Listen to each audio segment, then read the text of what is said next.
বন্ধুরা আজকে চলে আসলাম একটা সামান্য একটু ছোট্ট ভিডিও নিয়ে। তবে কি ভিডিও, সবচাইতে কিন্তু গুরুত্বপূর্ণ কথা আপনারা প্রত্যেকে শুনবেন আজকের ভিডিওর মাধ্যমে। তবে চলুন আমরা দেখি আজকে কোন পরিশ্রম কিংবা আমাদের কোন জায়গায় কোন অঞ্চলে আমাদের একটা ভিডিও শ্যুট হলো, আপনারা প্রত্যেকে দেখুন।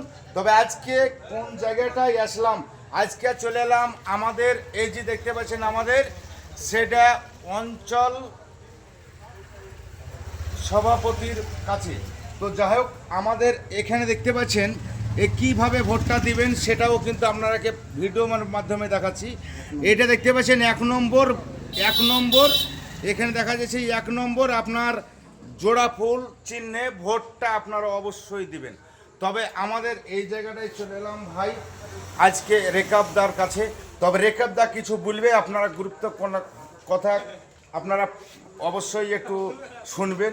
তো দাদার সামনে আমি কথাটা বলি এবং কি আপনারা শুনেন একটু কথা বলি। আর আমি কি কথা বলবো, আমি তো ভোট চাইতে বাড়াচ্ছি গ্রামে, ভোট সব মেশিন নিজেরাই দেখে নিচ্ছে, বলছি যে এতে দিদিকে ছাড়া ভোট কাউকে দেওয়া যাবে না, টিএমসি ছাড়া ভোট দেওয়া যাবে না। যা মুসলমানের অবস্থা তাতে বিজেপিকে ভোট দিলে ভাগ্য খারাপ আছে। আর আমি কিছু বলছি না। এক নম্বর সুইচ আছে, 1 নম্বরে আখরুজ্জামানকে ভোটটা দিবেন। তো যাই হোক, দাদা কিন্তু একটু অন্যরকম হয়েছে। যাই হোক, আমি একটা কথা বলি। কথাটা হলো যে সত্যি কথা বলতে যে রঘুনাথগঞ্জ থেকে আমাদের লালগোলা পুরো যত বুথ আছে সম্পূর্ণ কিন্তু আমাদের পাস, আমি বুঝতে পারছি, কারণ আমরা যাওয়া আসা করছি এবং আমরা মিটিংয়ে গেলছি। তো আমাদের এখানে বেশিরভাগই কিন্তু দেখতে পাচ্ছি জোড়া ফুল চিহ্ন। তো যাই হোক, টিএমসি আমাদের একটাই কথা, একটাই অনুরোধ, এই ভিডিওটা কিন্তু যেনারা দেখছেন অনুরোধ করে বলবো এবং কি তাদেরকে অসংখ্য ধন্যবাদ জানাবো যে আমাদের এই ভিডিওটা কিন্তু অবশ্যই আপনারা ফুল পরিমাণে কিন্তু আপনারা শেয়ার করবেন। আর আমাদের জানে দিদি আর দাদা জানে, প্রত্যেকে জানে দেখতে পাই। তবে আপনাদের কাছ থেকে আমার একটাই অনুরোধ যে অসংখ্য ধন্যবাদ জানাবো তাদেরকে, যে প্রত্যেকে জানে আমাদের ফাইলে জানে, অবশ্যই জানে ভিডিওটা যেন অবশ্যই লিয়ে নেয়। তো যাই হোক, এটুকুই ভিডিও ছিল। যদি ভালো লাগে তাহলে অবশ্যই একটা লাইক, একটা শেয়ার, একটা কমেন্ট অবশ্যই করবেন। তবে আজকের মতন এইখানে ভিডিও শেষ।